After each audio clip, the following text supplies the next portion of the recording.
रामकृष्ण हरी, रामकृष्ण हरी. मी आता आमच्या कोशे परिवारामध्ये आहे.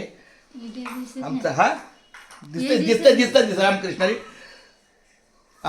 आईने आमची तुळस आणली ती आमच्या पंढरपूरला चंद्रभागेला अर्पण करायला. खूप छान माऊली. आई रामकृष्ण हरी बोल. रामकृष्ण हरी. बरं, काय नाही, आपल्या कोशे परिवारातून आपल्या वारकऱ्यांच्या सेवेला कांदा पोहे आणि चहा असा सकाळचा नाश्ता दिलेला आहे. त्याचं काही आमच्याकडून पण दिंडीच्या वतीनं पुरणापोळीची रक्कम आकड्यात न घुसता आपलं जे काय आहे ते त्या पद्धतीनं केलं. तर खूप छान सहकार्य झालं माऊलीच्या कृपेनं. तर आई एकदा इथं बस. माझी आई. बरं, ह्या आईची ही तुळस आम्ही कुठे देऊ? चंद्रभागेला अर्पण करू ना.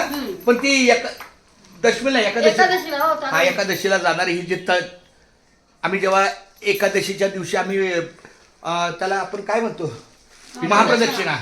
हा, प्रदक्षिणा, नगर प्रदक्षिणा. तर नगर प्रदक्षिणेच्या वेळेला आमची ही तुळस आईनं दिलेली आमच्या चंद्रभागेच्या चरणी अर्पण करतोय.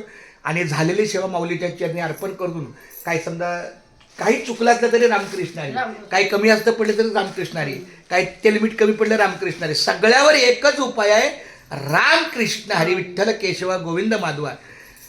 सालावतप्रमाणे यावर्षी सुद्धा आमच्या कोशे परिवाराकडून आम्हाला सकाळच्या नाश्त्याचं सहकार्य झालं. असंच दरवर्षी मिळावं, कारण आम्हाला अन्नपूर्णा हा टप्पा खूप लांब होता. लांब जायचं, बोलवायचं, त्याच्या मागे लागतं. त्यापेक्षा आपला हा कोशे परिवार आहे, लोहित परिवार आहे. खूप खूप खूप धन्यवाद. फोन घेतो आता. फोन